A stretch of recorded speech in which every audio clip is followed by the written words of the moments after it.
Abril de 2017, tá começando a edição 6 do Papo da Tia Isaac, solta a vinheta.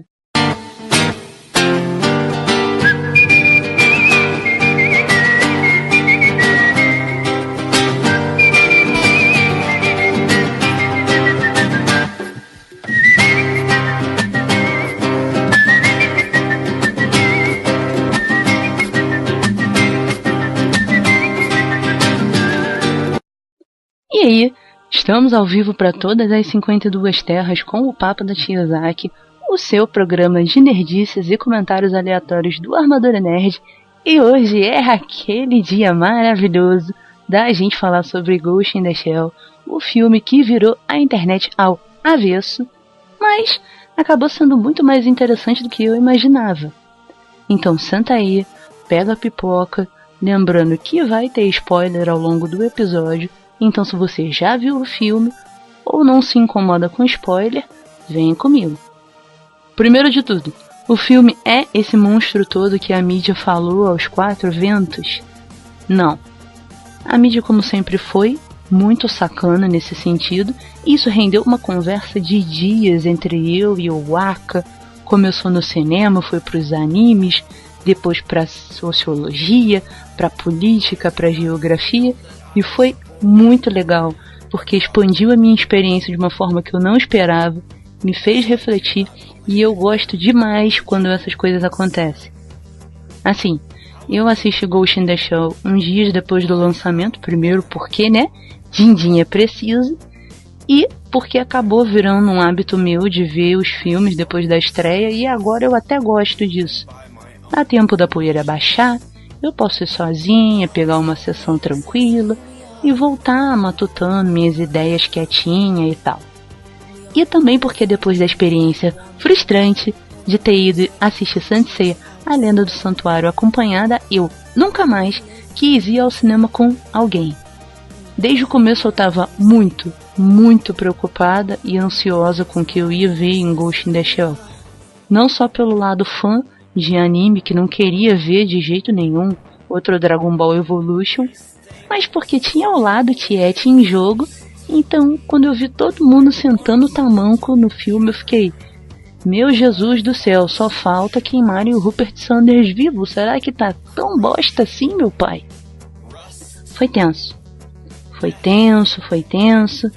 Ghost in the Shell levantou uma discussão muito forte sobre apropriação cultural, a tal da lavagem branca, o whitewashing, porque independente do filme, são duas discussões, dois assuntos que existem. Isso não surgiu agora.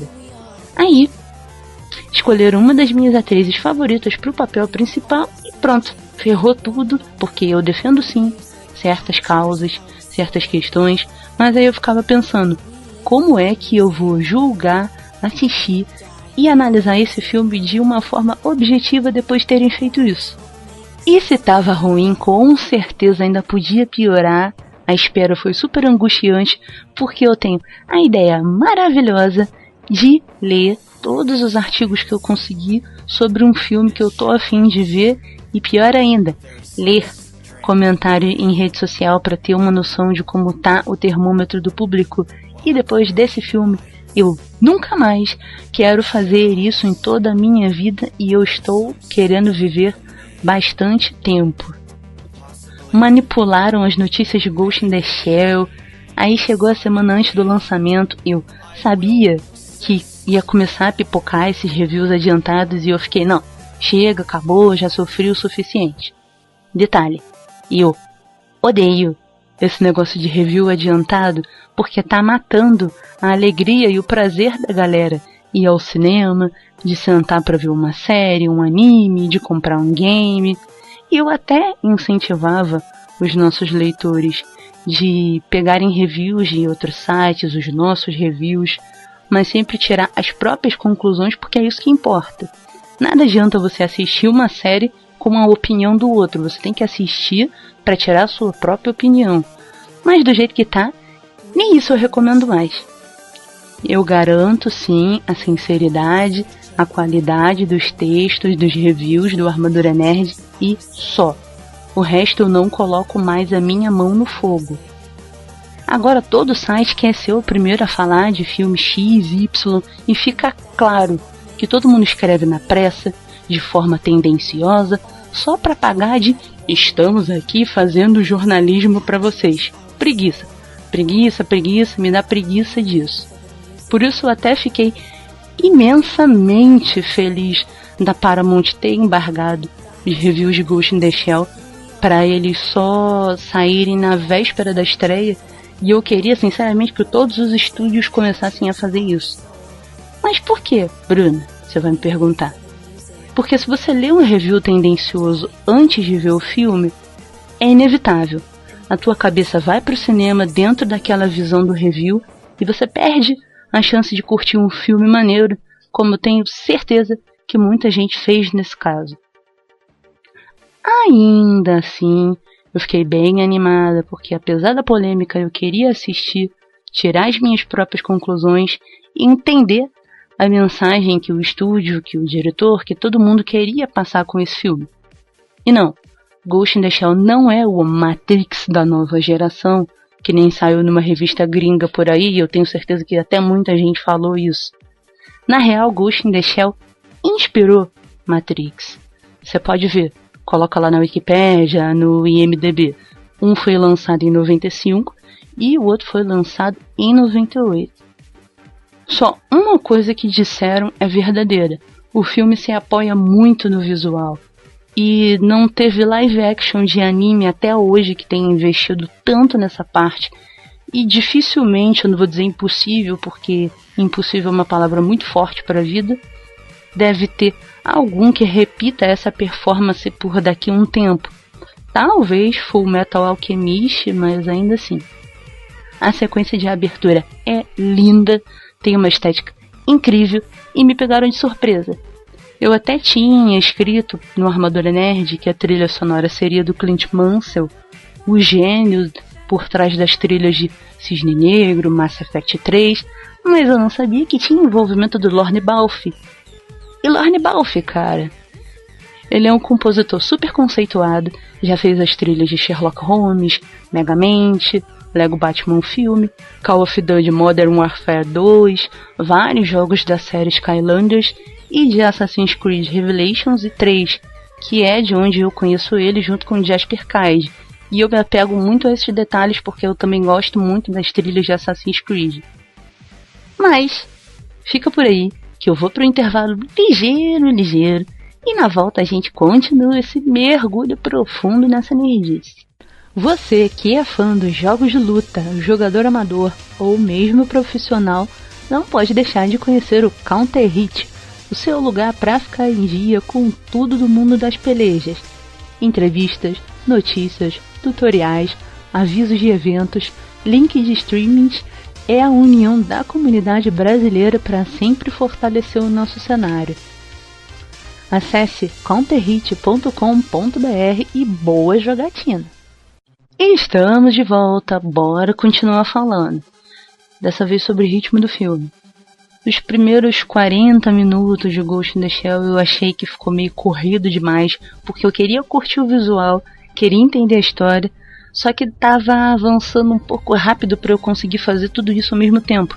Eu fiquei até com a sensação de que queimaram umas cenas muito boas sem explorar melhor, tipo quando a Major tenta descobrir quem é o cara que hackeou as geishas, e começa tipo um ataque de zumbis, e eu achei essa cena super tensa, mas infelizmente ela foi um pouco curta. Mas depois que passa a primeira hora, a sensação de correria diminui. Isso foi até importante porque o filme não traz respostas prontas, ele constrói as coisas e você tem que entender. Nesse ponto meio que me lembrou Oblivion com o Tom Cruise. Por exemplo, o Batou não começa o filme com aqueles olhos high-tech que ele tem, mas o filme criou uma situação muito bem pensada e natural que motiva ele a fazer esse upgrade e ganhar esses olhos, que foi ter sido vítima de uma explosão. Outra coisa foi a relação entre o pessoal da Seção 9. Não aprofundaram muito isso, o que seria legal para um filme que vai ter sequência, e eu meio que duvido anunciarem outro Ghost in the Shell depois disso, mas quem sabe. Mas deram um foco legal na relação da Major com o Batou e eu adorei porque é engraçada. Ela é infinitamente superior a ele nos atributos físicos, mas ainda assim ele tem essa coisa de irmão mais velho com ela, e é muito bacana, muito legal de ver mesmo. Outra coisa foi o Aramaki falando em japonês. Eu já sabia disso, então não foi surpresa, mas às vezes eu ficava meio what the hell, dele falando em japonês e o povo todo respondendo em inglês. Mas no fim das contas nem liguei tanto assim, porque eu gosto de japonês como idioma. E eles conseguem se comunicar mentalmente, cara. Então quem sou eu para reclamar de uma diferença de idioma? Aí, isso leva a falar de outra coisa, que é a questão do elenco. Eu gostei do elenco misto? Gostei. O Tim Han, que fez o Togusa, não é japonês, ele é de Singapura. O Lazar Hatwari, que fez o Carlos Ishikawa, é australiano de ascendência fijiana, ou seja, Ilhas Fiji. O Yumitaka Izumihara, que fez o Saito, ele sim é japonês. O Borma é interpretado por um ator do Zimbábue, cara. Zimbábue, isso é muito legal. O Tawada Manimo. E a Ladria, personagem da Danusia Samal, que é de Londres, é o caso mais interessante porque ela foi criada do zero. Não existe nada no material de origem e foi uma forma bem bacana de acrescentar sem agredir o trabalho original. O Aramaki foi interpretado pelo Beat Takeshi e, cara, o visual dele gritou uma referência ao Aramaki do anime. O Takeshi passou muito bem a postura de chefe, aquele ar de sabedoria que você espera de um cara que é tipo um sensei. E ele e o Togusa são os únicos 100% humanos da Seção 9, e os cria uma dinâmica bem maneira, porque ele é o chefe, comanda uma galera que é fisicamente tão capaz quanto ele, mas ainda assim tem toda essa noção de respeito, de lealdade ao seu superior. O povo da Ranka não é assim, digno de Oscar, mas a atuação deles cumpre as obrigações e é satisfatória. Eu gostei um pouquinho mais da Juliette Binotti como a Dra. Ouellet.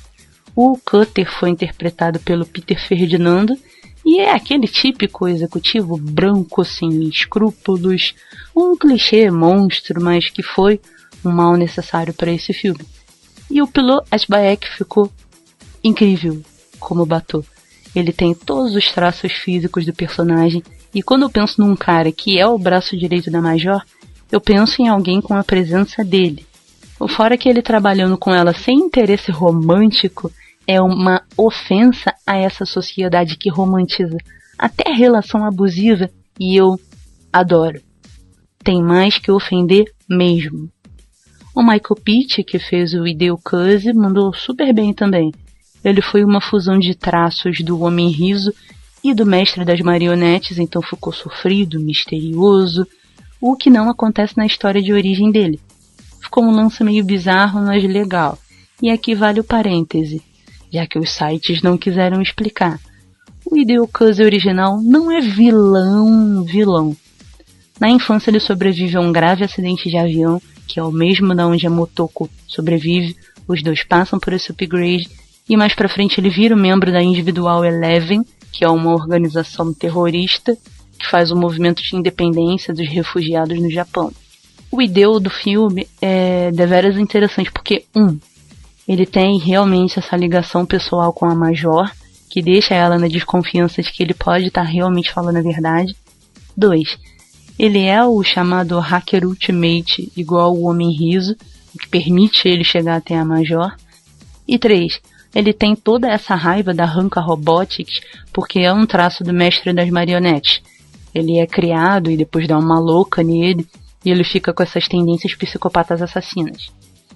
Foi um personagem bem construído, que teve vida curta, mas novamente cumpriu o propósito dele de descobrir quem ele era e passou a mente dele adiante para a Major depois do mergulho profundo. Aí sim, nós chegamos ao olho do furacão, então eu faço mais uma pausa pra gente voltar, sem intervalo, e dar muita tamancada conversando sobre a Major, as mudanças que fizeram na história dela e tudo mais.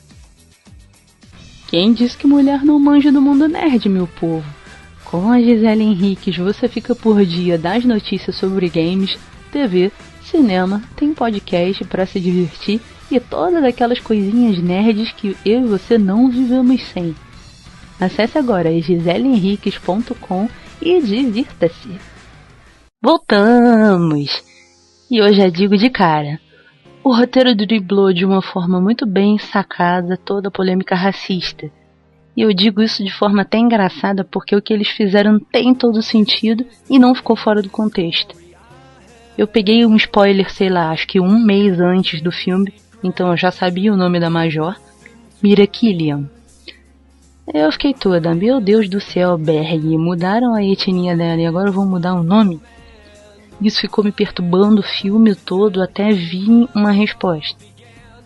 A Mira diz ter sido resgatada de um bote de imigrantes, os pais morreram, e eu fiquei, ok, 50% ela pertence ao Japão, porque ela vinha morar no país e daí deu tudo errado, é uma história que acontece com muita gente, e 50% ela é japonesa, por assim dizer, mas não chega a ser uma coisa ofensiva.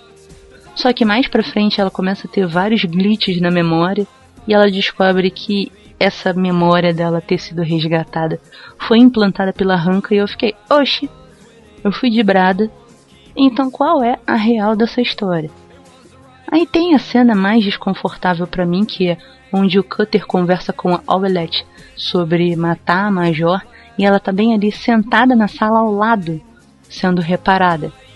Aí a doutora vai lá, como quem ia pra fazer isso mesmo, mas ajuda a Major e ela escapa com uma pista sobre o passado dela. E aí eu comecei a me tremer toda porque não faltava muito pro fim do filme e a maldita da resposta que eu tinha ido buscar até então não tinham dado pra mim. E não é que me responderam? Foi de uma forma que você precisa pescar, não vem mastigado e muito claro. Seguinte, a Major chega num conjunto de prédios enormes com um número que a doutora deu a ela, e no corredor ela esbarra com um gato, que é o mesmo gato que aparece num dos glitches. Aí a dona dele aparece e tal, e essa foi a única cena que eu realmente não gostei, porque ficou forçado o encontro das duas, mas beleza, eu deixei o filme rolar. Então, resumindo, a Major e o Ideo têm uma ligação realmente pré-update. Eles eram de um grupo de rebeldes contra a Hanka Robotics. Isso me lembrou de leve a questão da Individual Eleven. E a Hanka, para dar um fim neles, sequestra todo mundo e faz de cobaia um projeto para chegar até a Mira, que é a primeira da espécie. Ou seja, tudo nela, tirando o cérebro, é falso, por assim dizer. Até o nome de Mira Killian, igual no anime. Mas fizeram essa sacada com o nome e eu achei muito bem bolado, eu insisto. Ainda mais porque no Standalone Complex a Motoko levanta essa bola que talvez nem mesmo Motoko Kusanagi seja o nome real dela, reforçando o fato do Rupert Sanders ter pego umas boas referências dessa série. Isso me deu um baita alívio. Depois eu fiquei na rua pensando, analisando o que eu tinha visto. Isso foi até muito eficiente, porque mostrou que a Motoko Kusanagi existiu como pessoa, como japonesa. Daí, mesmo sem ter os traços japoneses, ela passa a viver com a identidade real e o mais importante, que é a mente da Motoko. Aí fica aquela pergunta, Ghost in the Shell faz você se interessar pela personagem principal? Depende. Quem assiste ao filme com paciência, com vontade de entender o que fizeram, sim, curte e se interessa pela Major. Eu gostei dela primeiro porque a história é bem elaborada e sem hipocrisia. Vamos combinar aqui.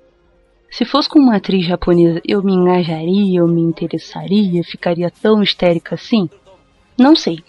A Scarlett foi o principal motivo que me motivou a ver Ghost in the Shell, de imergir nesse universo. E com certeza ela foi um incentivo para muita gente que não conhece a franquia, ou que é fã casual, e se bobear até para quem é fã mesmo da franquia. Mas Bruna, ela foi bem no papel? Você vai me perguntar, obviamente. Eu digo, foi. É um tipo de personagem padrão da carreira dela, que ela tem toda essa cara robótica futurista. Vamos pra lista. Em Vingadores, a Natasha passa por uma lavagem cerebral e tem esse mesmo problema de não saber quais as memórias dela são de verdade e quais não são. Em Lucy, ela ganha superpoderes e no fim ela se funde com a grande rede. E ela rouba a cena em ela sem aparecer, dando a voz para um sistema operacional todo cheio dos trejeitos humanos, com vários questionamentos. Esse filme é incrível, é um dos meus favoritos. E em Sob a Pele, ela é um alien que não é um alien, é um negócio bem doido. Então, acaba que sim, a escolha foi ótima, considerando o fator carreira. Depois divulgaram umas artes conceituais com a Margot Robbie de Major e, olha, eu me simpatizei com a Margot e tal, mas só consideraram ela pro papel por causa da popularidade como Arlequina, porque até conheciam ela por causa de Lobo de Wall Street, mas muita gente do mundo nerd só viu que ela existia depois de Esquadrão Suicida e eu me incluo nisso. E o final do filme? É bom? É.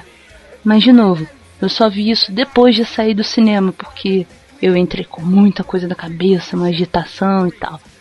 No primeiro momento eu fiquei frustrada, tava esperando uma coisa muito mais dramática, mas aí que foi que caiu a ficha óbvia.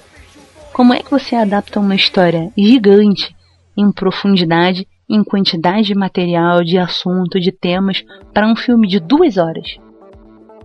A opção imediata é a coisa óbvia. Você faz um recorte e mostra a origem da Major e a busca dela pela identidade, porque é isso o que você precisava apresentar em Ghost in the Shell para o público e depois, para quem sabe, num segundo filme, expandir essa história.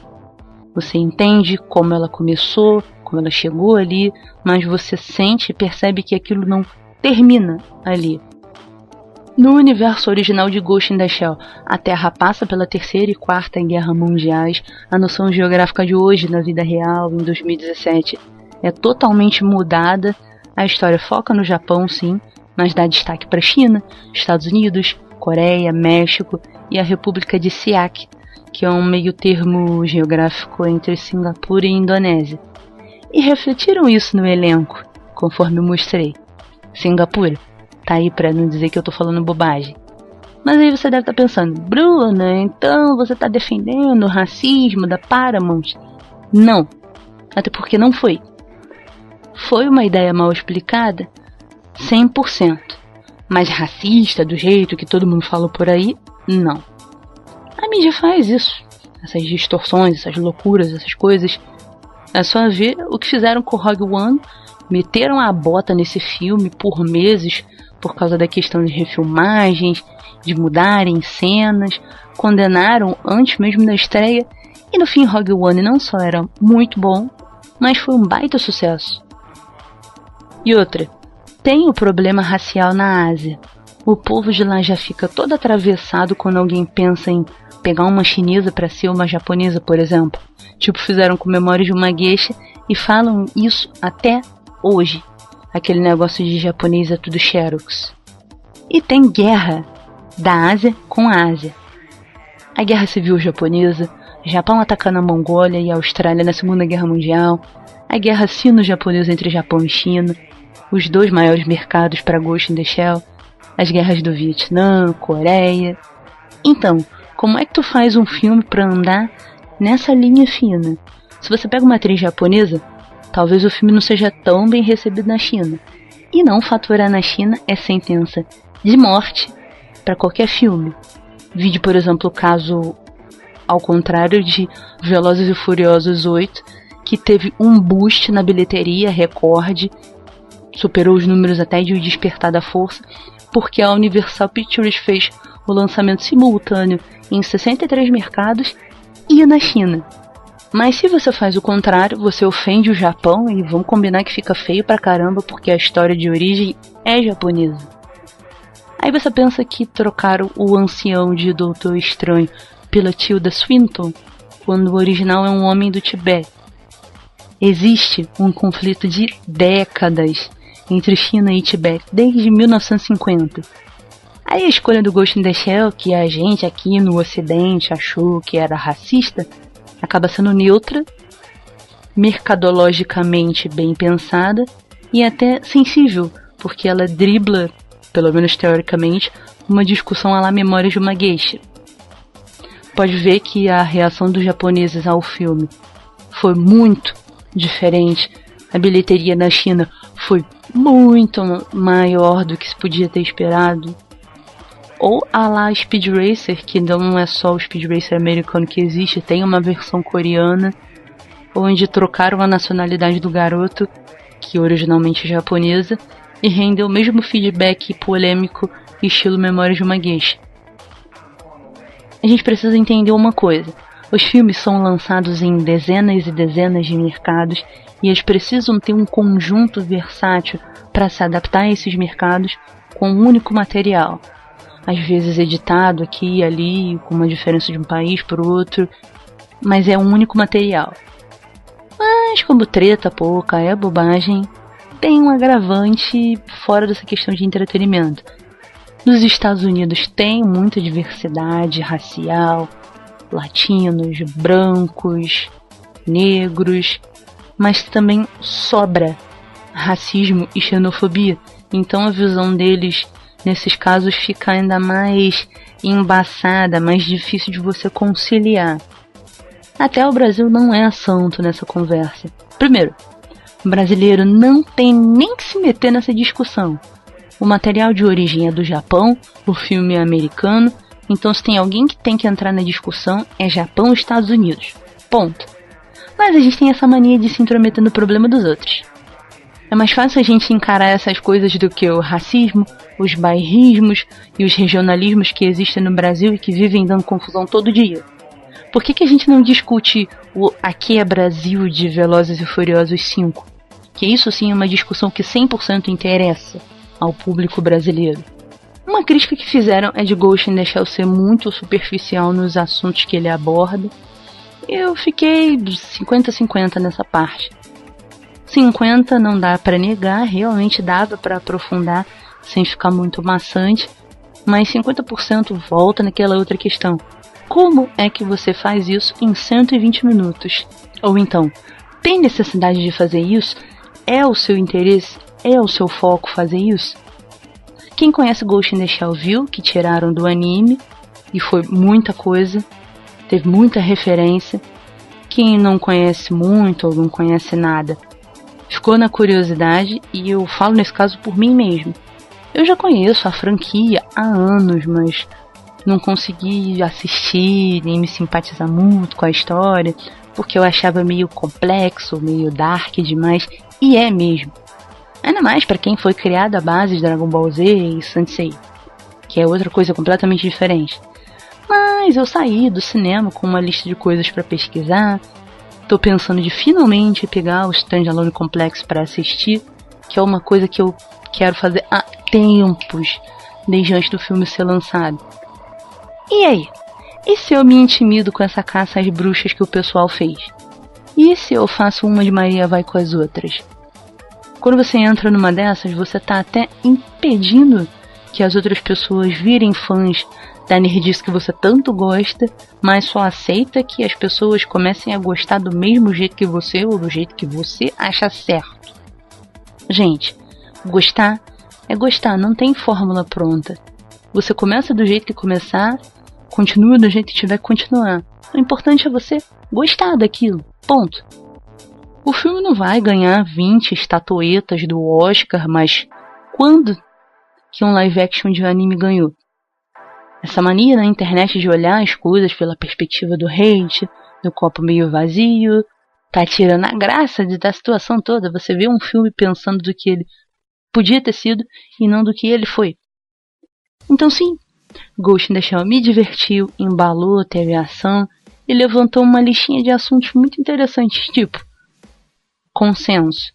Durante o filme todo, a Major precisa dar o consenso dela para certas ações, e eu achei isso sensacional numa era onde a gente tanto fala desse assunto, as mulheres exigindo mais os direitos delas, principalmente o direito de dizer não.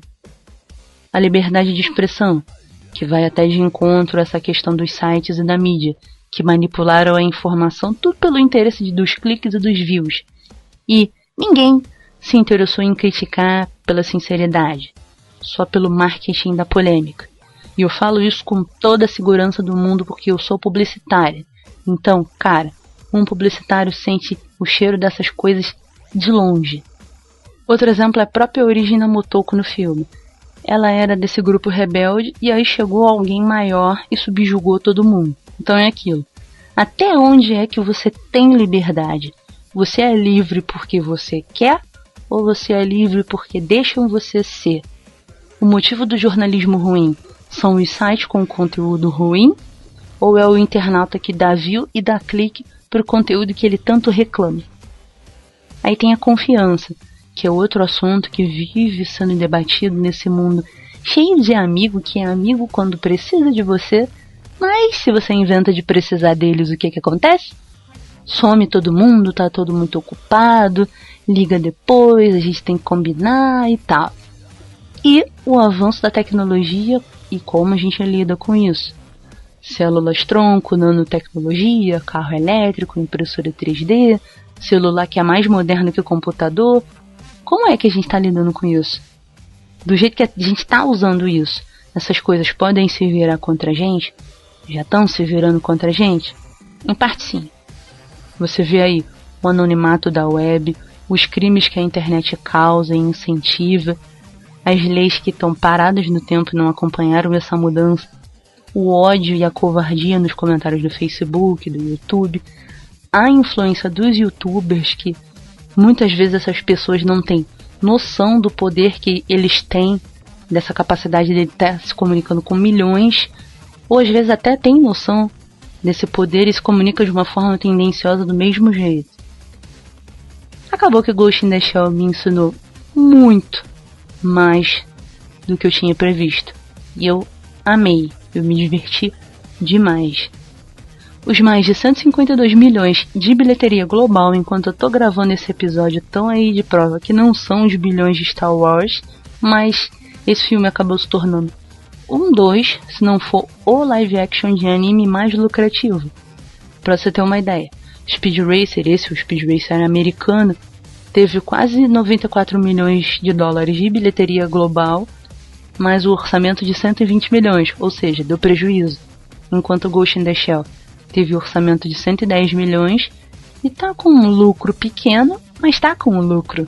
Diferente do que a mídia ficou insistindo em dizer que daria prejuízo. Então é isso, se você gostou dessa tamancada no tanque da moto das polêmicas, deixa aí um feedback, confere a descrição para baixar o episódio, a playlist das músicas que tocou, segue a gente no www.armadoranerd.com.br, porque eu fui, mas eu volto.